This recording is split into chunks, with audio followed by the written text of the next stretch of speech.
Welcome back to Season 3 of Gradcast, Real Stories from UAL, where we divulge, discuss, and sometimes despair of life after graduation.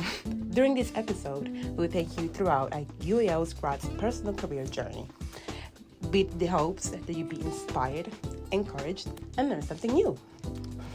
I'm Dorothiamo, and I'm your host for today. I am a creative living in London, and I graduated with a BA in fashion journalism and content creation. But enough about me. Today I am joined by Shane Sutherland. Do you want to talk a little bit about yourself, about your life after graduation, what you've been up to? Yeah. My name is Shane Sutherland. I'm a visual artist based in London, of Caribbean, Jamaican descent. I graduated in 2021. And since then, I've been working in a gallery, working in various different creative platforms like spaces, just trying to make it.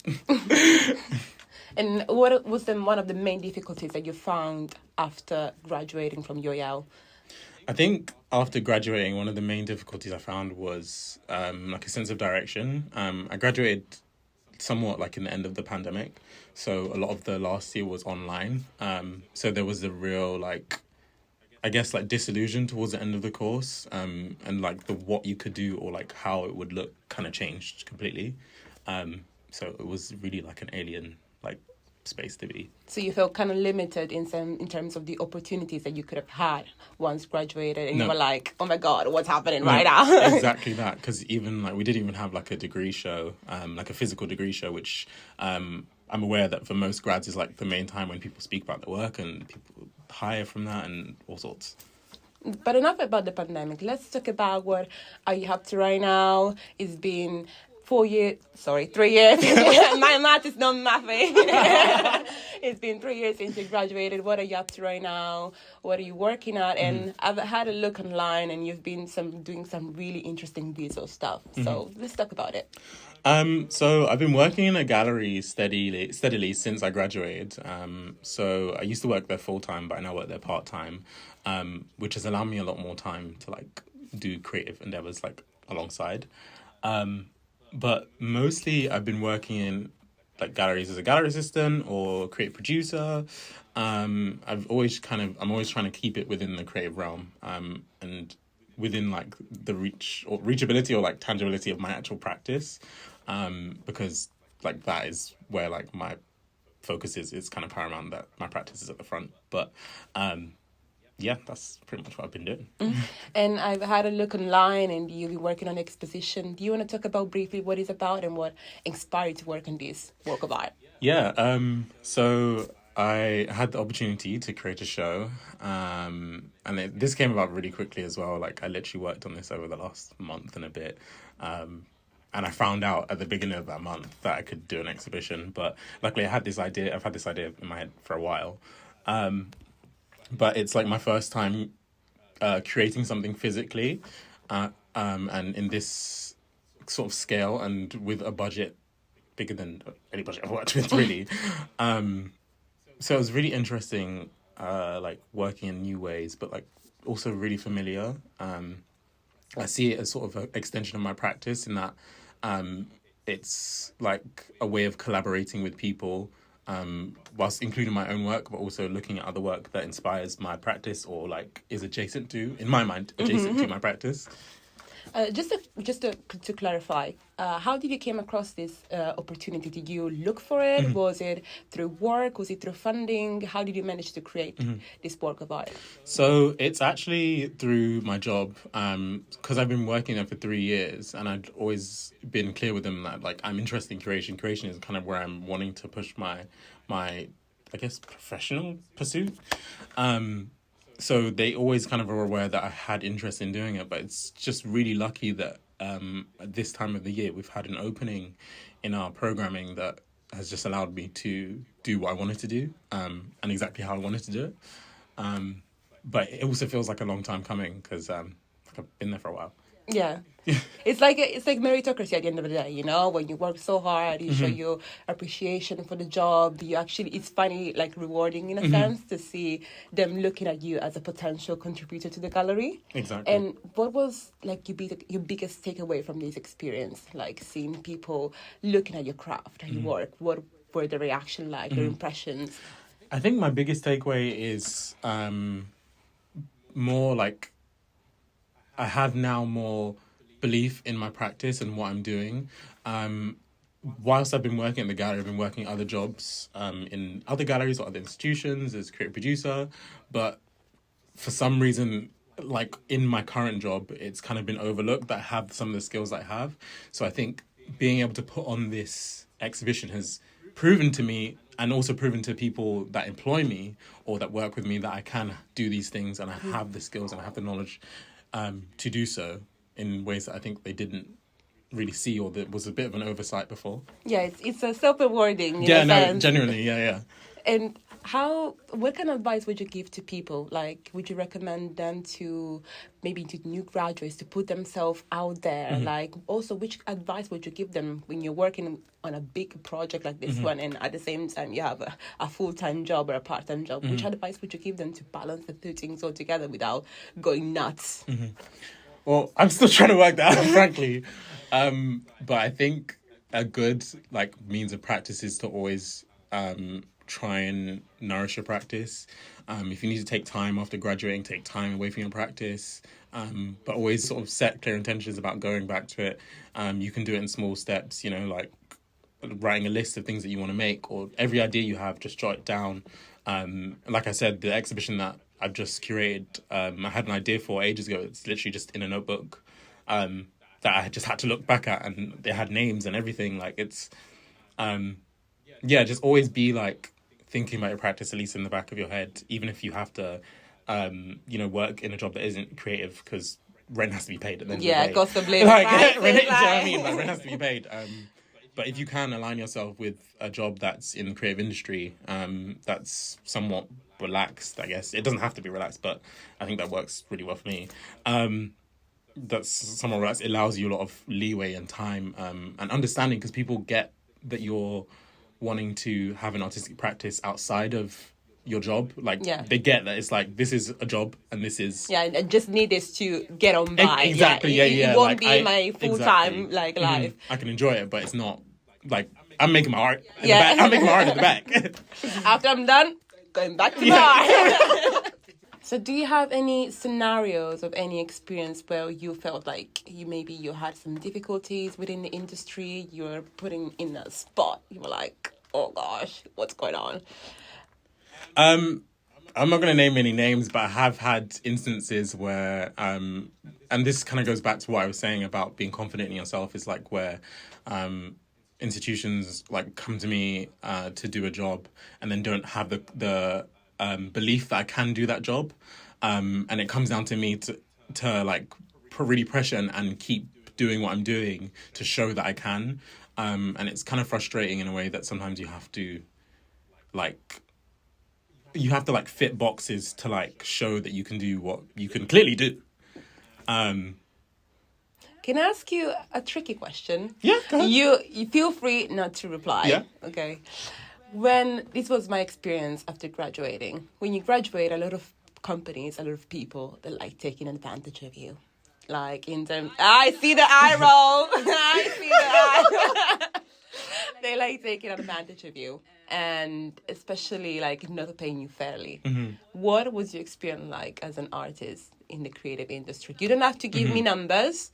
We don't need the numbers. You can tell me that in private. But what was your takeaway on that? Did you feel exploited, or did you feel like companies were taking advantage of you, of your work, or maybe not even crediting your work? Because this is a big issue. Yeah, I have had instances where I've worked with groups, people, organizations, whatever you want to call them, and there's not been what do you call it? Fairness? Yeah, there's not been fairness, and and again, like I'm saying, there's a reluctance to see the quality of what you do, or the capabilities of what you can actually do based on your track record. Sometimes it feels with graduates, it feels like companies are taking a risk, when a lot of the time it doesn't make sense to me, because I've spent 3 years or plus, perfecting my craft, working on this thing. So what makes you think I don't know what I'm doing? Exactly. Because a lot of the time you know what you're doing more so than a lot of the people who just get the job through nepotism. or Yeah, I don't know. connections. Do you know what I mean? Like, yeah, sometimes you're actually more qualified than the people who have been working there for like 5+ years. exactly. Like, it's crazy. But it's like a shame of the like creative industry, but it's like that in a lot of industries.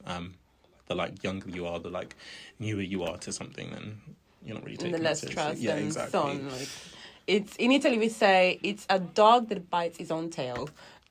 I don't know if that makes sense. No, that does. I would say that too. So another question I feel like a lot of graduates could relate to is like how, feel free to not reply. You don't need figures, but you can give indicative numbers. And how do you present your work to employees? You're like, I'm an artist. I'm a freelance artist. And do you charge by hour? Like, if, for example, does it take you 12 hours to create this piece of work? So you charge hourly? Or do you just present, like, this is piece of art costs X, Y, Z, and this is what I am expecting? Because I feel like when you're just graduate, you feel like you're in the position where you have to compromise. Yeah. They're like, no, can I have it for less? And you're like, bro, I have to live off of this. So it's not a matter of compromise. Exactly.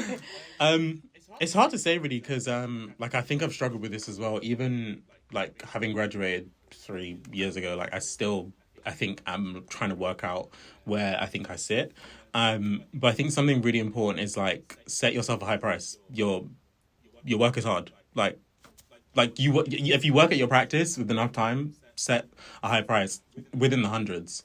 I work on a day rate, so I usually have like a base day rate for me would be 120. Anything that's like, it depends on the job because I do quite a few things. It can be higher or it can just be at that base rate, but I always try and start at that base rate and then like gauge it based on that. And for me, I think day rates work because a lot of the projects I'm working on, like I'll work like 6 hours on it, and that's a day's work. Yeah. That's a working day. Like you do a job like Yeah, the same thing, exactly. Basically. So that's kind of just how I've managed to like think about it a lot of the time. But yeah, it changes depending on what you do and like how, I don't know, how precise your work is. If you do something that's really tedious and you're commissioned, like you should not be asking for a lot. Like it's time. It's also strenuous work on your body. Like it may be your practice, but yeah, it's a lot of physical work as well, exactly. And mental work as well, Precisely, and perfecting, and because at the end of the day, if you set a price tag, then the standard needs to match. No, exactly. And we've talked about this exposition. Would you briefly explain what it's about? Yeah. So the show is a group show, gathering around 10 artists, but one of them is like a duo, so I guess 9. And it's a collection of Black artists working in different ways. None of the work is really like around one set theme, but the exhibition itself is creating like portals or viewpoints into those practices, viewing each artist's practice as like a world in itself, and how within that they're world building and making smaller narratives that are inspired by or influenced by their experience and lived experience. And I've had a look online. I'm a bit nosy, and one thing that really caught my attention was that like this exposition you've mentioned that is like a gateway for like a takeaway for Black diaspora to find comfort within. If you think about it in a global scale, like the discrimination, racism that most Black people face in the UK and internationally, how this idea came about to you? Well, I think since like even my last year at uni, all my time at uni actually really, it was always really adamant, or like I was always really adamant that within my practice I'd like explore and incorporate people of the Black diaspora. When I work in a lot of projects, I'm always trying to bring people on board. Not just on a local level, but internationally, because I think there's loads of conversation to be had across diaspora. And it's something that's like really like always present in what I'm doing. I can think back to the project I made when I graduated, Orienu. That's a project in which I like contacted people from like Brazil, Nigeria, the UK, America, to work on this project and bringing people together. And then now I'm like creating a show that is trying to do the same thing, but through like more broad and like vast visual mediums. Yeah, you're trying to give an overall perspective of what the Black diaspora is and the struggles in a broader sense, like globally, if we can say so. And out of all these years, I Feels like it. if you think about it, it's like it's only been 3 years, but it feels like ages, you know. What was like your biggest takeaway from the creative industries? What have you faced? Like, is it like very challenging, like competitive to get in? Also for the people who are listening who actually want to get into this industry, what is it actually like from your perspective? It really depends where you go. It can be very different in different places. There's some places that are really cutthroat, and there's some places that are really laid back. And when I say laid back, sometimes they can be laid back to the point of nobody's doing anything here. Oh, okay. Like nothing's happening. Which, like I said, people like different things, so it might work for some people, it might not. But yeah, I think one tip I'd probably give is to like be sure about yourself. Or if you can't, or if you struggle with being sure about yourself or what you do, put things in action to be sure or to reiterate that surety. Is that word?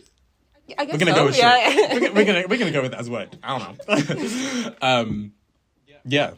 And overall, this journey, do you think that maybe having a mentor is important, or maybe surrounding yourself with a community of creative that enables you to like be motivated, inspired? Like, what was your experience, your take on that? I think it's really important because especially coming from like a university background, you're so used to having like crits, and although sometimes those might be useful for everybody, it's really important to have soundboards of people who won't necessarily know your work, and you won't always find that outside of university environments. You're not going to manage to get about 4 or 5 people sat in a room and be like, talk about your work, because first of all, people don't have the time. Second of all, yeah, especially after university. Everyone's doing their own thing. Exactly. Yeah, they're doing their own thing. Like, I have no space, no time for everyone else's. It's like, I need to focus and find my own way and my own path. And you kind of dissociate on the whole uni like experience where we're there for each other and we're helping each other. And exactly. It's a bit the meaning. You really miss it.